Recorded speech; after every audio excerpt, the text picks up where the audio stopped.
Ya, pembahasan tentang menangis. Akhir.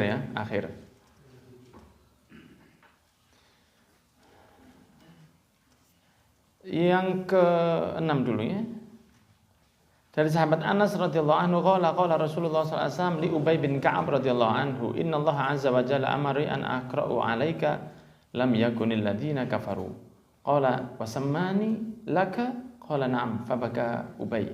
Muttafaqun alaih. Wa fi riwayah faja'ala Ubay yabki. Jadi ceritanya Rasulullah sallallahu alaihi wasallam mengatakan kepada sahabat yang sangat masya Allah ya, sahabat semua masya Allah, tapi beliau ini termasuk yang luar biasa. Dikatakan sesungguhnya Allah memerintahkan kepada saya untuk membacakan atasmu lam yakunil ladzina kafaru sampai selesai.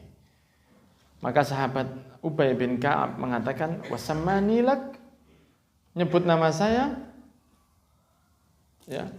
Kan Rasulullah mengatakan saya diperintah oleh Gusti. Kata sahabat Ubay bin Ka'ab, Allah nyebut nama saya kepadamu. Qala Rasulullah, Nabi Muhammad mengatakan, "Na'am." Fabaka Ubay, maka sahabat Ubay bin Ka'ab nangis sejadi-jadinya. Saking ya campuran bahagia, terharu dan luar biasa, namanya disebut oleh Gusti Allah. Itu begitu. Wasammanilak.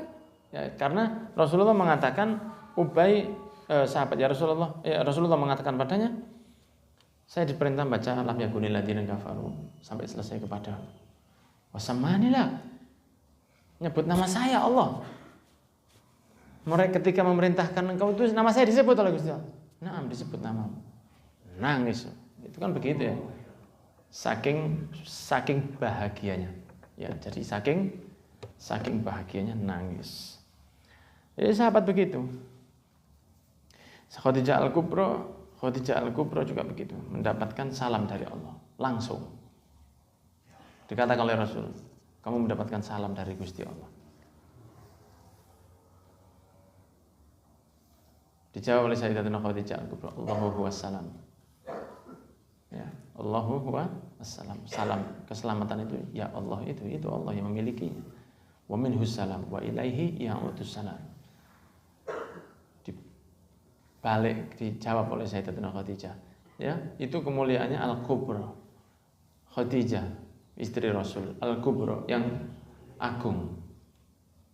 Jadi dapat salam dari Allah langsung. Itu Siti Khadijah. Kemudian yang ketujuh, ini sudah pernah kita bahas, ya. Ketika mendatangi Ummu Aiman. Ya, didatangi oleh sahabat Abu Bakar. Beliau mendatangi dengan sahabat Umar bin Khattab dan sudah pernah kita bahas di beberapa tempat yang lalu. Kemudian nangis. Kemudian beliau mengatakan, Sayyidina Umar dan Sayyidina Abu Bakar mengatakan kepada Ummu Aiman, perempuan ya, mayukiki, apa yang kau menjadikan kamu menangis? Amat alimina annama indallahi khair, annama indallahi khairun li Rasulillah. Apa kamu merasa bahwa yakni dalam tanda kurung wafatnya Rasulullah SAW ini, itu Rasulullah sekarang mendapatkan kebahagiaan yang lebih baik sekarang? Kan ini menangis gara-gara ketemu Sayyidina Abu Bakar setelah wafatnya Rasul. Bukankah sekarang ini Rasulullah lebih bahagia di kuburan, maksudnya di barzakh, daripada waktu kehidupan di sini? Apakah Anda tidak yakin tentang itu?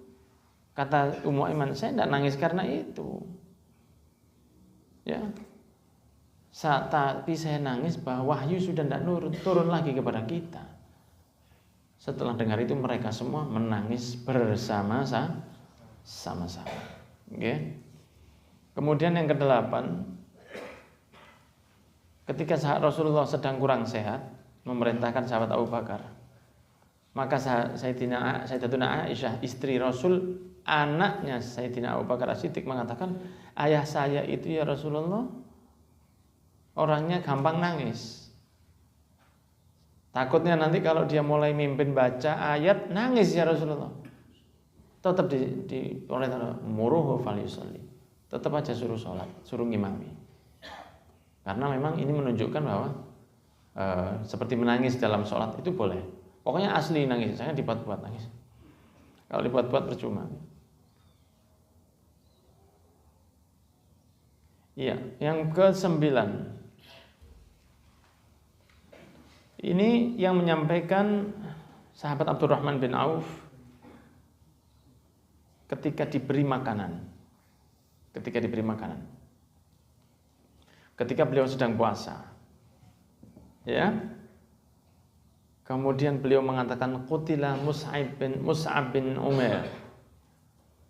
Meninggal syahid Mus'ab bin Umair, seorang pemuda, anak gaul Mekah yang diusir oleh pamannya karena dia ikut ke Nabi Muhammad SAW. Jadi semua fasilitas di rumahnya itu istimewa sekali. Ya katakanlah mobil bagus. Ya. Semua kalau sekarang itu sudah semua fasilitasnya baik. Dia meninggalkan semua itu dan datang ke Nabi Muhammad di Madinah. Kemudian akhirnya dia miskin. Nah, ketika wafat dikubur. Ya. Ketika sahabat Abdurrahman bin Auf puasa dan ketika mau buka mendapatkan masakan yang kan sahabat Abdurrahman bin Auf orang kaya. Didatangkan kepada beliau banyak apa? Banyak makanan. Dikatakan oleh sahabat Abdurrahman bin Auf, qutila Mus'ab bin Umair wa huwa khairum minni. Sahabat Mus'ab bin Umair itu wafat syahid dan dia lebih baik dari saya.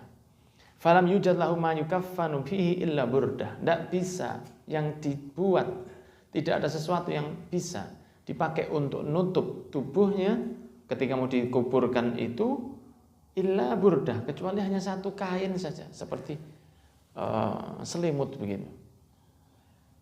In ghutiya biha ra'suhu badat rijlah.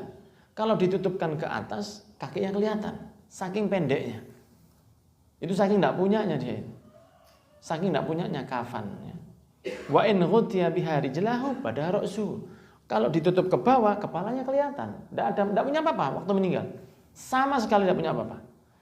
Tsumma busita lana minantunya mabus. Kemudian di hadapan saya ini dihamparkan semua yang terhamparkan, makanan seperti ini padahal itu yang meninggal lebih baik dari saya. Aw qala u'tina min ad-dunya ma u'tina. Qad khashina an takuna hasanatuna ujjilat lana, tsumma ja'ala yabki hatta taraka ta'am. Sehingga sahabat Abdurrahman bin Auf itu mengatakan, ini sekarang saya dapat makanan seperti ini enaknya. Apa ini bukan karena Allah nggak mau ngasih saya pahala di sana diganti di dunia, jangan-jangan gitu ya. Saya takutnya ini diganti di dunia pahala saya. Orang yang lebih baik dari saya tidak punya apa-apa. Ya, orang yang lebih baik dari saya tidak punya apa-apa. Lah saya ini yang tidak sebaik dia, istimewa hidup saya seperti ini. Maka nangislah beliau. Takut apa? Takut di akhirat tidak dapat pahala. Karena pahalanya diganti makanan yang enak, kehidupan yang kaya. Itu sahabat Abdurrahman bin Auf. Nangis sampai aku gak makan, Mas. Enggak makan saya, enggak nafsu makan. Nah, kalau kita kan ngeten, ketika ada makanan, alhamdulillah wis barokah wis. Awak iki istiqomah ya pangeran iki. Itu penyakit. Kalau dulu mereka enak, stres. Kalau hidupnya enak, stres. Apa ini Allah jangan-jangan tidak mau sama saya? Kok enak hidup saya? Apa ini bukan jangan-jangan Allah tidak mau sama saya? Nanti saya di akhirat tidak punya pahala karena pahala saya diganti makan, istri yang cantik, rumah yang mewah, kendaraan yang baik, fasilitas rumah yang lebih dari yang lain. Orang lain yang lebih baik dari saya aja dapatnya seperti itu. Saya dapat seperti ini, jangan-jangan Allah tidak mau sama saya. Nangis itu orang dulu, sahabat dulu begitu.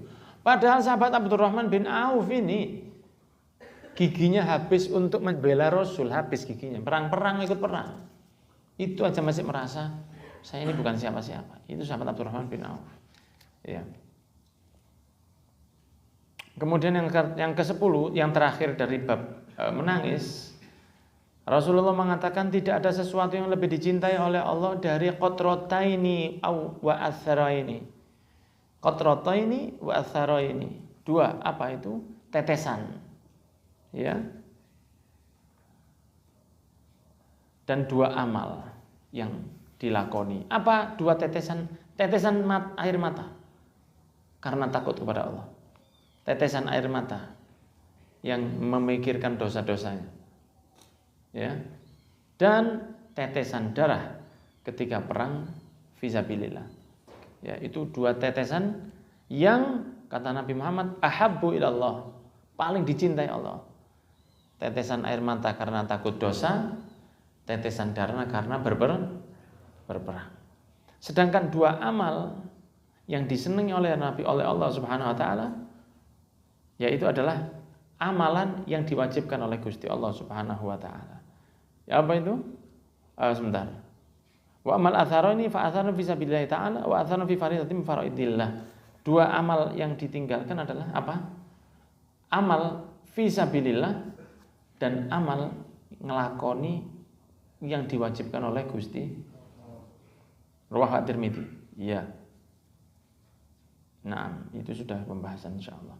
Jadi amal faraid itu sholat, puasa, zakat, haji yang wajib-wajib itu disenangi oleh Allah luar biasa. Jangan yang lain, yang sunnah, fokus yang wajib. Kalau ada sunnah tapi dilakoni dengan haram, ada yang sunnah kemudian ada yang haram. Fokus mana? Fokus tinggal haram dulu. Ya, fokus tinggal haram. Seperti ketika seseorang memiliki tanaman, ya, tanaman baik, saya tidak tahu apa, padi mungkin, padi itu ada apa, penyakitnya apa? Warang coklat, apa? Tikus, ya. Kalau tumbuh-tumbuhan yang harus dipupuk itu apa? Apa? Padi harus dipupuk ya. Nah. Werengnya banyak.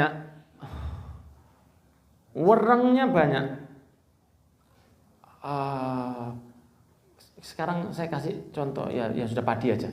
Padi itu kan werengnya banyak. Wereng itu mengganggu apanya? Isinya.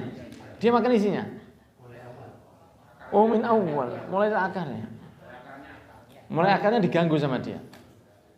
Tapi di satu sisi Anda kan harus ngasih air dan pupuk. Mana yang lebih penting? Memberi air, memupuk, tapi wereng biar makan. Atau werengnya dihentikan, pupuk dan air belakangan. Mana yang lebih penting? Werengnya dulu. Saya dulu pengalaman waktu bertani begitu. Ngomong sik tas takut ya kayak teman-teman. Orang lebih baik menghalau wereng dulu baru fokus pengairan dan pupuk. Orang dikasih air dan pupuk tambah seneng werengnya. Oh, ini sehat yang tak pangan ini. Kalau wereng sudah dihilangkan, katakanlah air dan pupuknya walaupun tidak terlalu baik, mungkin ya tetap jadi hasil dia. Walaupun tidak terlalu baik, airnya ngalirnya standar saja, pupuknya pupuk yang secukupnya, tidak terlalu berlebihan. Tapi werengnya aman, jadi dia padinya. Gini mungkin, gini sih banter loh Pak. Gini gak enak. Tetap jadi, karena werengnya hilang. Dipupuk. Arek-arek isik kurang terbangan, isik kurang rupanya arek-arek ya. Ayo majukan yang jauh. Nanti insya Allah minggu depan terbangan lagi ya. Jadi ketika werengnya sudah hilang, air dan pupuk itu manfaat. Air pupuk banyak baik, airnya itu pakai air mineral dari merek Santri. Bukan air sungai, air Santri, bisa. Sehat. Pupuknya pupuk yang terbaik dari United States of Australia.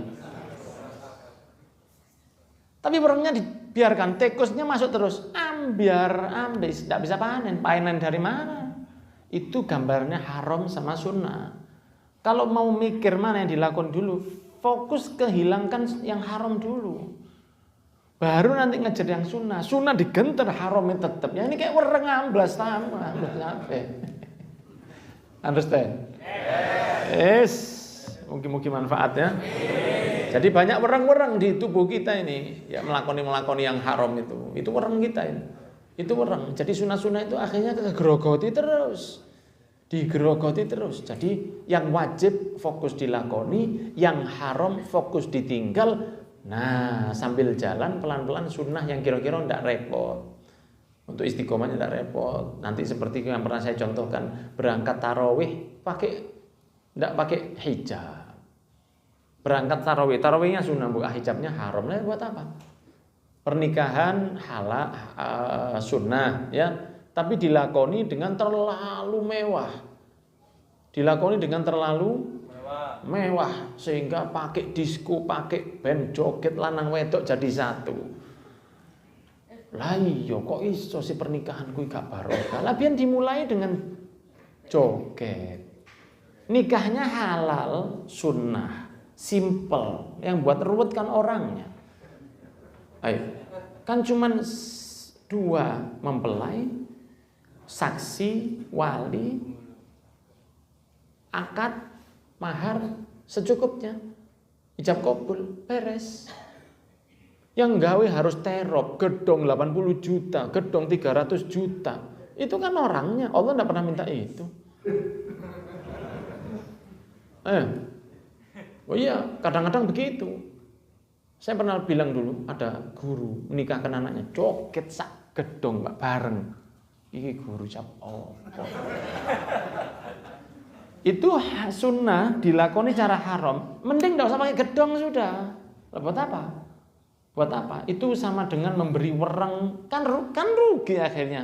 Padinya disehatkan untuk nyenengkan wereng.